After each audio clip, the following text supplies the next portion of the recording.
नमस्कार, आवाज समाचार में आपका स्वागत है। मैं हूं मनोज श्रीवास्तव। खबरों की शुरुआत करते हैं हेडलाइंस के साथ। कर्नाटक में थम गया चुनाव प्रचार। आखिरी दिन सोनिया गांधी के बयान पर बीजेपी और कांग्रेस में भारी घमासान। 10 मई को डाले जाएंगे वोट।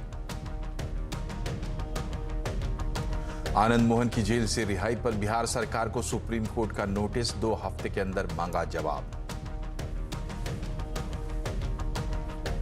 राजस्थान के हनुमानगढ़ में वायुसेना का MiG-21 क्रैश। रिहायशी इलाके में गिरने से 3 की मौत, लेकिन पायलट सुरक्षित। गो फर्स्ट की टिकट बिक्री पर तत्काल प्रभाव से रोक। DGCA ने दिया आदेश। कंपनी से 15 दिन में मांगा जवाब। अब अनक्लेम्ड डिपॉजिट, शेयर और डिविडेंड के लिए सरकार चलाएगी स्पेशल ड्राइव। लोग आसानी से कर पाएंगे रिक्लेम। नॉमिनी ना होने की हालत में बनाई जाएगी अलग व्यवस्था। बाजार में हफ्ते की शानदार शुरुआत। सेंसेक्स 710 तो निफ्टी 195 पॉइंट चढ़कर बंद। सरकारी ऑनलाइन शॉपिंग प्लेटफॉर्म ONDC पर सस्ता मिल रहा है ऑनलाइन खाना। स्विगी, जोमैटो को मिल रही कड़ी टक्कर।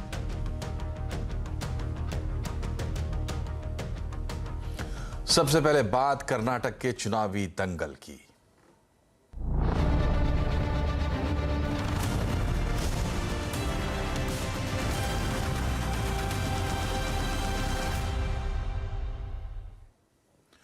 कर्नाटक में आज शाम 5 बजे विधानसभा चुनाव के प्रचार का शोर थम गया। आखिरी वक्त तक बीजेपी और कांग्रेस के बीच जबरदस्त जुबानी जंग देखने को मिली। बजरंग बली से लेकर कर्नाटक के संप्रभुता जैसे मसलों पर दोनों तरफ से अच्छी खासी गर्मा गर्मी भी हुई, लेकिन प्रचार बंद हो गया है और अब सिर्फ डोर टू डोर कैंपेन की छूट रहेगी। फिर 10 मई यानी बुधवार को वोट पड़ेंगे। और कर्नाटक चुनाव का ताज़ा हाल जानने के लिए एक बार चलते हैं प्रीति सोमपुरा के पास। प्रीति, आखिरी वक्त में काफ़ी गर्मा गर्म दोनों तरफ से जो बहस हुई, आखिरी दिन का क्या मंजर रहा? देखिए, कांटे की टक्कर जो है यहाँ पर बताई जा रही है कांग्रेस और बीजेपी के बीच में, और दोनों ही पार्टियों ने अपना पूरा जोश और जोम जो है यहाँ के चुनाव प्रचार में लगा दिया था। यहाँ तक कि प्रधानमंत्री नरेंद्र मोदी ने बेंगलोर में 2 दिन जो है रोड शो किया। वहीं अमित शाह ने भी कई जगहों पर जो है रोड शो करने के साथ साथ कई सारी रैलियों को भी संबोधित किया। चुनाव प्रचार में जो है सोनिया गांधी के साथ साथ प्रियंका और राहुल गांधी भी जो है यहाँ पे उन्होंने जोरदार प्रचार किया है। लेकिन अगर बात करें तो चुनाव प्रचार जो है 6 बजे थम गया है और 10 मई को जो है वोटिंग होगी और बाद में 13 मई को जो है काउंटिंग होगा। अभी की बात करें तो कांटे की टक्कर जो है दोनों पार्टियों के बीच में, और साथ में अगर बात करें कि जिस तरीके से दोनों पार्टियों ने एक दूसरे पर जमकर आलोचना की है, जमकर आरोप प्रति आरोप की है, जिस तरीके से जो है कांग्रेस ने अपने मैनिफेस्टो में बजरंग दल को पर पाबंदी लाने की बात की, उसके बाद में जो है इसका मुंह तोड़ जवाब देने में बीजेपी ने कोई भी कसर नहीं छोड़ी थी। अगर चुनाव प्रचार की बात करें तो जिस तरीके से प्रधानमंत्री के ऊपर जो अपशब्द किए गए थे मल्लिकार्जुन खड़गे के द्वारा, उन्होंने कई सारी बातें प्रधानमंत्री के ऊपर की थी, उसके बाद में भी जो है बीजेपी ने उनका मुंह तोड़ जवाब दिया है। जिस तरीके से चुनाव प्रचार हुआ है तो ये कहा जा रहा है कि दोनों ही पार्टियों ने अपनी तरह से पूरी कोशिश की है मतदाताओं को रिझाने में। मनोज, ये बताइए प्रीति की प्रचार तो खत्म हो गया, लेकिन अब मुद्दे लोगों के बीच में क्या बचे हैं और किन चीज़ों पर देश के लोगों की नज़र रहनी चाहिए इस चुनाव को समझने के लिए? जो वोटिंग होगी उसमें भी क्या कहाँ पर कौन सा सिचुएशन फ्लूइड है जो इधर या उधर जा सकता है, बाकी कौन सी चीज़ें ऐसी हैं जो कि लग रहा है कि अपने तर्ज पर चलेंगी वोट के लिहाज से? देखिए, अगर बात करें चुनाव पैटर्न की तो पिछले चुनाव में भी यही देखने को मिला था। पिछले चुनाव में भी हमने देखा था कांटे की टक्कर जो है कांग्रेस और बीजेपी के बीच में थी, और इस बार भी जो है माहौल ऐसा ही लग रहा है। अगर बात करें कर्नाटक की तो कर्नाटक जो है एक पूरे देश का प्रमुख विकासशील राज्यों में से एक है। यहाँ जिस तरीके से IT कंपनियाँ आई और साथ साथ कई सारी बाकी कंपनियों ने भी यहाँ इन्वेस्ट किया है। FDI का ज़्यादा इन्वेस्टमेंट जो है पूरे भारत में यहीं पर हुआ है। तो अगर बात करें कर्नाटक के यूथ की, अगर युवा वर्ग की बात करें तो उनका खास तौर पे यही कहना है कि वो डेवलपमेंट चाहते हैं, वो डेवलपमेंट की तरफ जा रहे हैं। वहीं दूसरी ओर महिलाओं की बात करें तो ये यूएसपी जो हमारे प्रधानमंत्री नरेंद्र मोदी की रही है वो है कि जिस तरीके से महिलाएं जो है जम कर जो है बीजेपी को वोट देती, वहीं देखने को मिली है। वहीं अगर बात करें मुस्लिम और दलित वोट्स की तो वो लोग इस बार भी जो है कांग्रेस के साथ जाते हुए दिख रहे हैं। अगर बात करें स्लीपिंग वोटर्स की तो अभी तक उन्होंने अपना रुख जो है तय नहीं किया है कि वो कौन सी पार्टी की तरफ जाएंगे। लेकिन एक बात जो है इस पूरे चुनाव प्रक्रिया में एक देखने को मिली है कि इस बार जो है पूरे कर्नाटक में जो है 10% से ज़्यादा जो है नए वोटर्स आए हैं, यानी कि वो यंग लोग हैं। तो ये देखना होगा कि ये जो नए यंग वोटर्स जो जुड़े हैं वो किसकी तरफ उनका रुझान क्या है। जी, बहुत बहुत शुक्रिया आपका तमाम बातचीत के लिए। तो यंग वोटर्स वाकई उन पर सबसे ज़्यादा नज़र रखनी होगी और 10 तारीख को वोट पड़ेंगे, 13 को आएंगे नतीजे। लेकिन कर्नाटक के चुनाव दंगल में कौन किस पर भारी है और किसका दांव चलेगा, आज आवाज़ अड्डा में इसी पर होगी बड़ी चर्चा शाम 7:57 पर।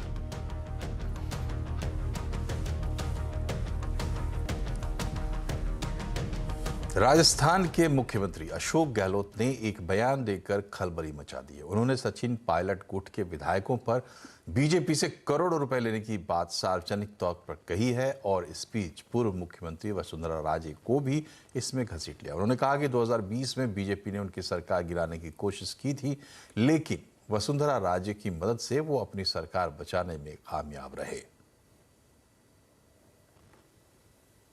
वही बात कैलाश मेघवाल ने और वसुंधरा सिंधिया ने कहा कि हमारे यहाँ कभी परंपरा नहीं रही है इस प्रकार चुनी सरकारों को गिराने की पैसे के बल पर। ये कहा उन्होंने, क्या गलत किया उन्होंने, क्या गलत किया उन्होंने। और शोभा रानी ने उनकी बात सुनी, वसुंधरा जी की और कैलाश मेघवाल की। इनके अंतराज में कहा कि मुझे भी ऐसे लोगों को साथ नहीं देना चाहिए। क्या गलत किया शोभा रानी ने, इसलिए बड़ी सरकार बची है। मैं जिंदगी में ये घटना कहीं भूल नहीं सकता। गहलोत के बयान पर बीजेपी ने पलटवार किया है। बीजेपी ने वसुंधरा राजे को लेकर लगे आरोप को सिरे से नकार दिया है। साथ ही पायलट गुट के विधायकों पर पैसे लेने के बयान को लेकर गहलोत पर हमला बोला है। वो जब बोल रहे हैं कि मैं पैसे दूंगा, वो तो झूठ नहीं हो सकता ना। बाकी तो हम बोल सकते हैं मन गढ़ंत है, भाई इंक्वायरी कर लो। लेकिन जब वो खुद ही बोल रहे हैं कि मैं पैसे दूंगा या मैं पैसे दिलवाऊंगा, और कोई 10-10 रुपए की बात नहीं हो रही, 10-10, 20-20 करोड़ की बात हो रही है। और ये पैसा भी ऐसा नहीं है जो जनता के ऊपर खर्च हुआ हुआ है। बोल रहे हैं जो आपने व्यक्तिगत खर्च कर दिया है उसकी भरपाई मैं कर दूंगा। तो कहां से आ रहे हैं ये पैसे? ये देश का पैसा है, राजस्थान का पैसा है, गरीबों का पैसा है। यही तो लूट मचा रही थी कांग्रेस अभी तक, और आप वही कर रहे हो क्योंकि आप अभी भी सत्ता में हो राजस्थान के अंदर। सुप्रीम कोर्ट ने आज आनंद मोहन की रिहाई पर बिहार सरकार को नोटिस जारी किया। सुप्रीम कोर्ट ने बिहार सरकार से रिहाई को लेकर सवाल पूछे हैं और अब सरकार को इसका जवाब 2 हफ्ते के अंदर सुप्रीम कोर्ट को सौंपना होगा। आनंद मोहन की रिहाई पर जी कृष्णैया की पत्नी उमा कृष्णैया ने सुप्रीम कोर्ट में याचिका दायर की थी, जिस पर आज सुप्रीम कोर्ट में सुनवाई हुई और सुनवाई के दौरान बिहार सरकार के साथ इस मामले से संबंधित सभी लोगों को सुप्रीम कोर्ट ने नोटिस जारी किया। डीएम जी कृष्णैया की हत्या के जुर्म में बाहुबली आनंद मोहन को आजीवन कारावास की सजा हुई थी, लेकिन बिहार सरकार के जेल नियमावली में बदलाव करने के कारण उन्हें रिहाई मिल गई। हालांकि जी कृष्णैया के परिवार का कहना है कि हम लोगों को भरोसा है कि हमें सुप्रीम कोर्ट से न्याय जरूर मिलेगा।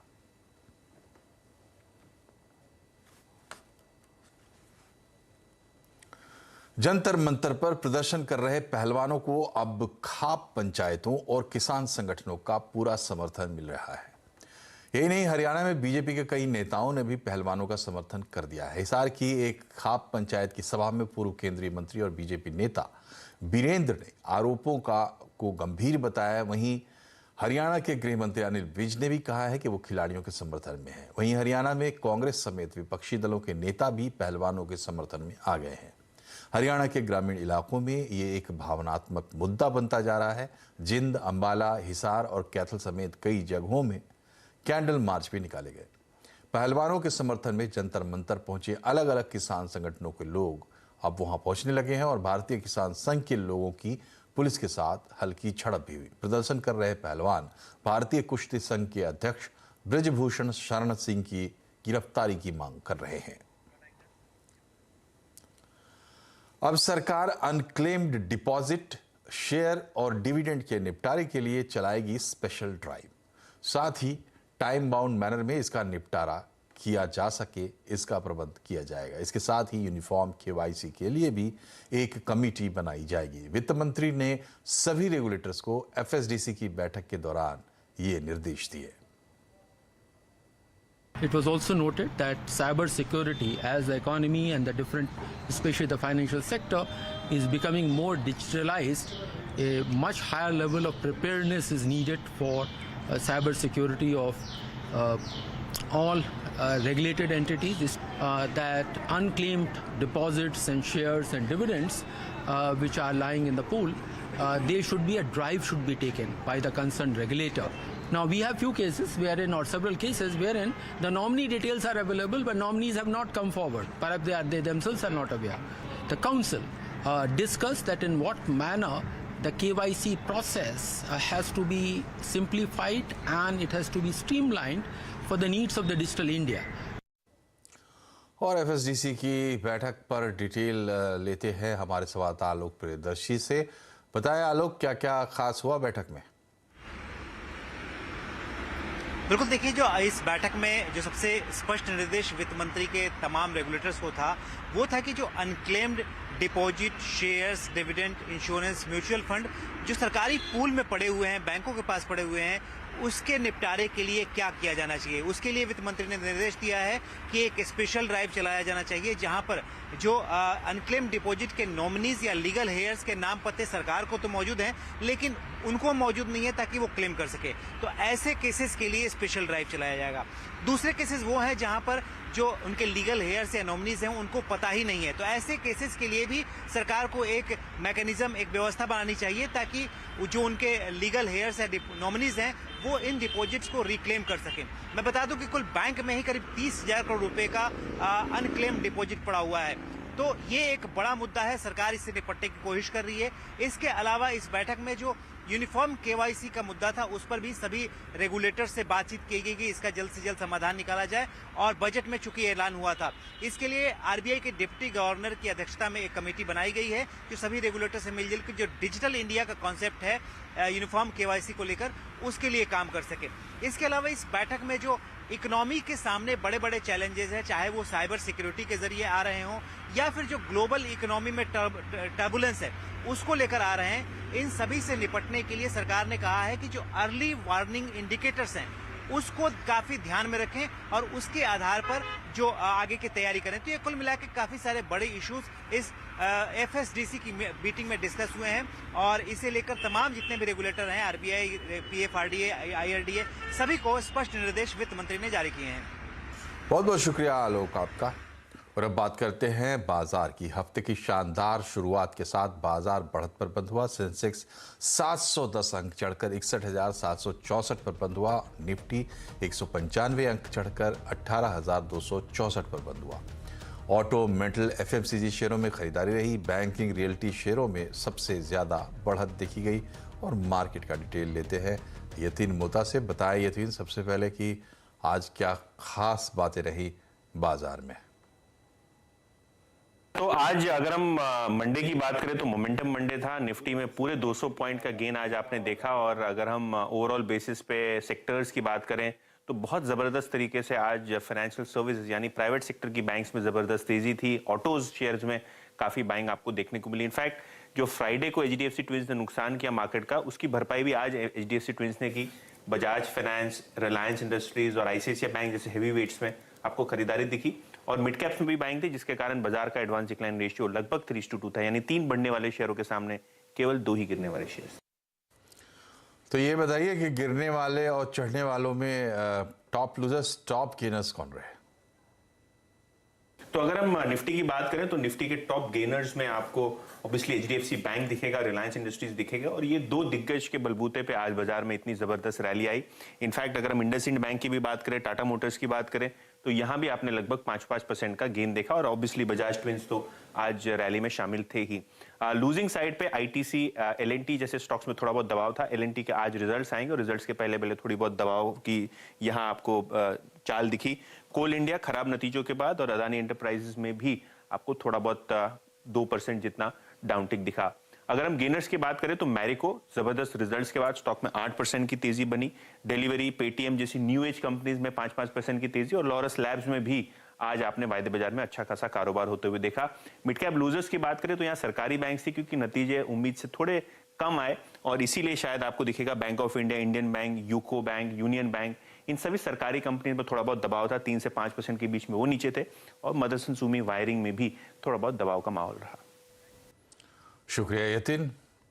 डीजीसीए ने तत्काल प्रभाव से गो फर्स्ट की बुकिंग पर रोक लगा दी है। साथ ही एविएशन रेगुलेटर ने एयरलाइन को शो कॉज नोटिस देते हुए 15 दिन के अंदर विस्तार से जवाब देने को कहा है। डिटेल लेते हैं रोहन सिंह से। बताएं रोहन, क्या है डीजीसीए के निर्देशों का सार? जी हाँ, ये दूसरा शो कॉज नोटिस है डीजीसीए की तरफ से गो फर्स्ट को। पहला जब वो इंसॉल्वेंसी के लिए गए तब भेजा गया था और उनसे उस समय ये कहा गया था कि आप जो है जिन लोगों की आपने टिकट बुक किया है आप उसको तुरंत रिफंड करें। हालांकि उसमें बहुत सारी चीज़ें आ रही हैं, लोगों को फुल रिफंड नहीं मिल रहा है, कुछ को क्रेडिट नोट दिए जा रहे हैं। तो अब डीजीसीए ने एक दूसरा शो कॉज नोटिस दिया है और इसमें उन्होंने कहा है कि आप ये बताइए कि आपका एयर ऑपरेटर सर्टिफिकेट जो है वो क्यों ना इसे हम वापस ले लें, क्योंकि आप इंसॉल्वेंसी के लिए गए हैं, आपकी फ्लाइट्स नहीं चल रही हैं, तो आप हमें कारण बताइए कि हम क्यों ना उसे वापस ले लें। ये भी कहा कि अब आप कोई नई बुकिंग नहीं करेंगे। 15 तारीख तक तो गो फर्स्ट ने खुद ही कहा था कि वो नई बुकिंग नहीं कर रहे हैं, लेकिन उसके बाद भी कई जगहों पे बुकिंग हो रही थी। तो उन्होंने कहा कि अब किसी तरह की ना डायरेक्ट ना इनडायरेक्ट कहीं से भी आप बुकिंग नहीं कर सकते हैं। इस बात के सख्त आदेश दे दिए गए हैं डीजीसीए की तरफ से गो फर्स्ट को। और साथ ही जो रिफंड का मुद्दा है उसको लेकर जब हमने बात की डीजीसीए तो उनका ये कहना है कि संज्ञान में है उनके कि जो कई लोगों को फुल रिफंड नहीं मिल रहे हैं, आधे रिफंड मिल रहे हैं या क्रेडिट नोट दिए जा रहे हैं। तो उसको लेकर अगर गो फर्स्ट डीजीसीए की जो फर्स्ट शो कॉज नोटिस में जो बातें कही गई थी उसका पालन नहीं करती है तो उस पर जुर्माना भी लगाया जा सकता है। इस बात की पूरी संभावना है। फिलहाल 15 दिन के अंदर जवाब देना है गो फर्स्ट को। उसके बाद अगर ये सेटिस्फाइड नहीं होते हैं डीजीसीए तो गो फर्स्ट का जो एयर ऑपरेटर सर्टिफिकेट है वो वापस लिया जा सकता है। और वो वापस लेने का मतलब होगा कि उनके लिए आगे का रास्ता बिल्कुल ही खत्म हो जाएगा। यानी कि जैसे जेट एयरवेज हमने देखा था कि उनका जब एओसी वापस ले लिया गया था तो उन्हें फिर से अप्लाई करना पड़ा था। यही हालत गो फर्स्ट के साथ हो सकती है अगर वो सेटिस्फाइड आंसर नहीं देते हैं डीजीसीए को। तो शुक्रिया रोहन। सरकारी ई कॉमर्स प्लेटफॉर्म ओएनडीसी का कमाल दिखना शुरू हो गया है। ओएनडीसी यानी open network for digital commerce. ये मौजूदा इस पर जो पेटीएम और मैजिक पिन जैसी कंपनियां हैं वो खाने और किराने के सामान पर 80% तक बचत का मौका दे रही हैं। जोमेटो और स्विगी जैसे ऐप्स को ओएनडीसी प्लेटफॉर्म कड़ी टक्कर दे रहा है। अब आप स्विगी और जोमेटो की तरह ओएनडीसी पर सस्ता खाना ऑर्डर कर सकते हैं। ओएनडीसी एक सरकारी फंडेड प्लेटफॉर्म है जहां ना तो आपको थर्ड पार्टी कमीशन देना पड़ता है और ना ही एक्स्ट्रा डिलीवरी चार्जेस। ओएनडीसी पर मौजूद मैजिक पिन कोड पेटीएम पर आप 30 से 80% तक सस्ता खाना ऑर्डर कर सकते हैं। मिसाल के तौर पर विंडीज बर्गर का एक कॉम्बो जो स्विगी पर 98 रुपए का मिल रहा है, वही कॉम्बो ओएनडीसी पर 50 रुपए का है। इसमें से कई तरह के खर्चे चले गए हैं। अब जैसे कस्टमर एक्विजिशन कॉस्ट एक बहुत बड़ी चीज होती है और जो भी अपना खुद का प्लेटफॉर्म बनाता है उनको बहुत खर्चा करना पड़ता है इसके ऊपर। पर अगर हम जिनके पास ग्राहक हैं उनको विक्रेताओं के साथ जोड़ दें तो इसमें कस्टमर एक्विजिशन कॉस्ट से निकल गया। तो ये खर्चे ही हमने सिस्टम से निकाल दिए। तो जब खर्चे हमने सिस्टम से निकाल दिए तो जाहिर ही है कि इस पे डिजिटल कॉमर्स ज्यादा अफोर्डेबल हो जाएगा, ज्यादा लोगों के लिए मुमकिन हो पाएगा। दरअसल food delivery app Swiggy, Zomato और ओएनडीसी में सबसे बड़ा फर्क ये है कि स्विगी और जोमेटो हर ऑर्डर पर रेस्तरां से 25 से 30% कमीशन लेते हैं, जबकि ओएनडीसी से 2 से 4% कमीशन लेता है। इसके अलावा ओएनडीसी पर फ्री डिलीवरी का ऑप्शन भी है, जबकि स्विगी और जोमेटो में आपको कम से कम 30 से 40 रुपए डिलीवरी के तौर पर देने पड़ते हैं। फिलहाल ओएनडीसी पर प्रमोशनल कोड ONDC 50 भी एक्टिव है, जिसमें 50% का इंस्टेंट डिस्काउंट आप पा सकते हैं। तेजी से पॉपुलर होते इस प्लेटफॉर्म से आने वाले वक्त में स्विगी और जोमेटो को कड़ी टक्कर मिलना लाजमी है। दीपाली नंदा, दिल्ली। और यहाँ एक छोटा सा ब्रेक, लेकिन खबरें भी और भी हैं, बने रहिए हमारे साथ।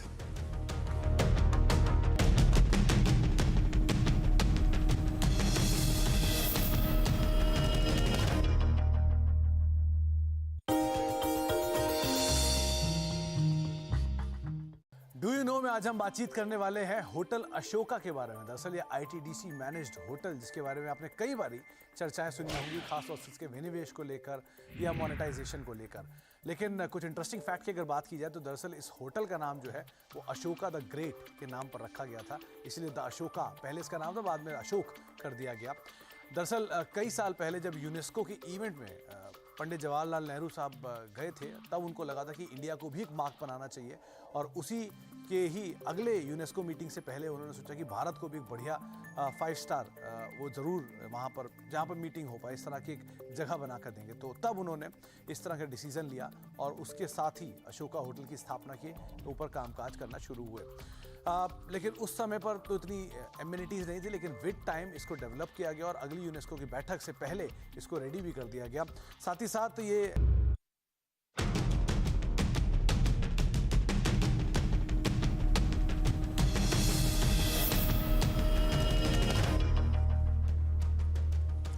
ब्रेक के बाद एक बार फिर से आपका स्वागत है आवाज समाचार में। भारतीय वायुसेना का लड़ाकू विमान MiG-21 दुर्घटनाग्रस्त हो गया। ये दुर्घटना राजस्थान के हनुमानगढ़ के पास हुई। यहाँ ये विमान क्रैश होकर एक मकान पर जा गिरा। इसमें 3 आम नागरिकों की मौत भी हो गई। पायलट ने पैराशूट की मदद से विमान से कूदकर अपनी जान बचाई। विमान ने सूरतगढ़ से उड़ान भरी थी, जिसके बाद प्लेन राजस्थान के हनुमानगढ़ में एक छत पर जा गिरा। 3 महिलाएं वहां मौजूद थी और तीनों की इसमें हादसे में मौत हो गई, जबकि एक व्यक्ति घायल भी हुआ है। मृतकों के परिवार को 5-5 लाख मुआवजा देने की घोषणा की गई है। हनुमानगढ़ उपखंड का ये गांव है बहलोल नगर। यहाँ पर अभी सूरतगढ़ एयरफोर्स से एक विमान MiG-21 गिरा, जिसमें एक पायलट था। पायलट सुरक्षित है और जो प्लेन है वो एक घर के आसपास गिरा, तो उससे जो है 3 महिलाओं की डेथ हुई है और 3 घायल हुए। क्या कोई घोषणा भी हुई है कोई? जी, 3 परिवारों की अलग अलग 3 महिलाओं की डेथ हुई है, तो तीनों को 5-5 लाख रुपए राज्य सरकार की मुख्यमंत्री चिरंजीवी स्वास्थ्य बीमा योजना के तहत प्राप्त। क्या आसपास के घरों को भी कोई नुकसान हुआ है? हाँ, 3 मकान हैं, जिनमें से 2 मकानों के टूटने की और उसको क्षति पहुंचने की सूचना है। अब प्राकृतिक आपदाओं की जानकारी आपको आपके फोन पर तुरंत मिल जाएगी। अक्टूबर से आपको आपके मोबाइल पर सुनामी, तूफान, बाढ़ जैसी इमरजेंसी के अलर्ट्स मिलने शुरू हो सकते हैं। दूरसंचार विभाग ने सेल ब्रॉडकास्ट टेक्नोलॉजी को सितंबर तक लागू करने के निर्देश टेलीकॉम कंपनियों को दिए हैं। डिटेल समझते असीम मनचंदा से। बताएं असीम। देखिए, सरकार ये चाहती है कि किसी भी आपदा जैसे बाढ़, तूफान, चक्रवात आने से पहले लोगों को चेतावनी दी जा सके, ताकि लोगों को जान माल की हानि से बचाया जा सके। इसके लिए सरकार सेल ब्रॉडकास्ट सिस्टम बनाने की तैयारी कर रही है। इसके जरिए सरकार आपके मोबाइल पर इमरजेंसी मैसेज भेजेगी, आपके मोबाइल पर एक मैसेज फ्लैश करेगा, और ये तब तक करता रहेगा जब तक आप इसको देख नहीं लेते, आप इसको बंद नहीं कर देते। टेलीकॉम कंपनियों ने इसका डेमोन्स्ट्रेशन भी सरकार के सामने किया है। अब टेलीकॉम कंपनियां इसको इम्प्लीमेंट करने की तैयारी कर रही है। पिछले हफ्ते जो डिजास्टर मैनेजमेंट के अधिकारी, दूरसंचार विभाग के अधिकारी और टेलीकॉम कंपनियों के बीच बैठक हुई थी। इस बैठक में टेलीकॉम कंपनियों को निर्देश दिए गए कि आप सितंबर तक इस सिस्टम को बना करके तैयार कर ले, ताकि अक्टूबर से सरकार ऐसे मैसेज भेजने की शुरुआत कर सके। टेलीकॉम कंपनियां इसका ट्रायल कर रही हैं और जल्दी इसको इम्प्लीमेंट कर सकती है। एक बार सिस्टम में इम्प्लीमेंट हो जाता है तो टेलीकॉम कंपनियां समय पर मैसेज भेजकर लोगों को जान माल की हानि से बचा सकती हैं। शुक्रिया असीम। अहमदाबाद साबरमती रिवर फ्रंट पर आप जल्दी क्रूज में बैठकर भोजन का लुत्फ उठा पाएंगे। मेक इन इंडिया थीम पर बने इस क्रूज पर क्या क्या होगा खास, जायजा लिया हमारे संवाददाता केतन जोशी ने। साबरमती रिवर फ्रंट पर और एक नजारा है वो जुड़ने जा रहा है, वो है मेरे पीछे। ये जो फ्लोटिंग रेस्टोरेंट कम क्रूज है वो रहेगा। आइए हम इनके प्रमोटर से बात करते हैं कि क्या रहेगी इसकी खूबी। सुहाग भाई, ये बताइए ये कब शुरू होगा और इसकी क्या क्या खूबियां रहने वाली है? इस महीने के अंत तक ये इसका काम पूर्ण हो जाएगा। उसके बाद ये सब अप्रूवल के साथ इसको ऑपरेशन में शुरू किया जाएगा, नेशनल, इंटरनेशनल टूरिस्ट और लोकल पब्लिक सब लोगों के साथ। अभी इसमें ऐसा है कि ये पूरा काम जो है उसके लिए हम लोगों ने मेक इन इंडिया को ही प्रमोट किया है, बिकॉज ये माननीय प्रधानमंत्री श्री का उद्देश्य है कि हमें मेक इन इंडिया के अंतर्गत ही सब प्रोडक्ट बनानी चाहिए। तो ये प्रोडक्ट एक रोल मॉडल होगा आने वाली सब लोगों के लिए कि भाई ये जो क्रूज़ बना है, ये पूरा का पूरा क्रूज़ हमने मेक इन इंडिया के अंतर्गत ही बनाया हुआ है। इसके अंदर 2 लंच 2 डिनर रहेंगे, जिसमें दोपहर को 2 लंच रहेंगे, रात को 2 डिनर रहेंगे। उसके साथ साथ यहाँ पे कॉर्पोरेट मीटिंग्स भी हो सकेगी, जिसको यहाँ पे कॉन्फ्रेंस करनी है प्रोजेक्टर के थ्रू या कोई भी इवेंट्स करनी है खुद के लिए या फैमिली के लिए, सोशल, वो भी कर पाएंगे। नीचे वाला पूरा डेक आप देख रहे हैं, वो पूरा डेक उसमें एसी डेक रहेगा और ऊपर वाला डेक जो रहेगा वो ऊपर ओपन रहेगा। उसमें कल्चर प्रोग्राम्स, लाइव म्यूजिक, उसका भी हम लोग प्लान कर पाएंगे। कितनी की कैपेसिटी रहने वाली है और जब एक सैलानी इस पर सवार होगा तो उसको क्या क्या देखने को मिलेगा? इसके अंदर 125-150 लोगों की कैपेसिटी रहेगी और ये पूरा बुकिंग हम ऑनलाइन सिस्टम से शुरू होगा। और जैसे ये क्रूज सेलिंग होगा तो ये बोलते हैं ना कि इंडिया का ये और वर्ल्ड का सबसे बड़ा रोल मॉडल है साबरमती रिवर फ्रंट डेवलपमेंट। वो जो डेवलपमेंट है वो आपको पूरा दिखेगा। जैसे अटल ब्रिज है, अटल ब्रिज का भी जो नज़ारा है, जब क्रूज अटल ब्रिज के नीचे से जब निकलेगी तो भी आपको उसका पूरा दिखेगा। बिल्कुल, तो मेक इन इंडिया थीम पर बनी ये जो क्रूज है वो न केवल अहमदाबाद या गुजरात का टूरिज्म है वो बढ़ाएगा, लेकिन पूरे देश में जो रिवर क्रूज है उसको भी बढ़ावा देगी। केतन जोशी, अहमदाबाद। और इसी के साथ बुलेटिन में फिलहाल इतना ही, लेकिन खबरों पर अपडेट रहिए, जुड़े रहिए CNBC आवाज से ट्विटर, फेसबुक और YouTube के जरिए। नमस्कार।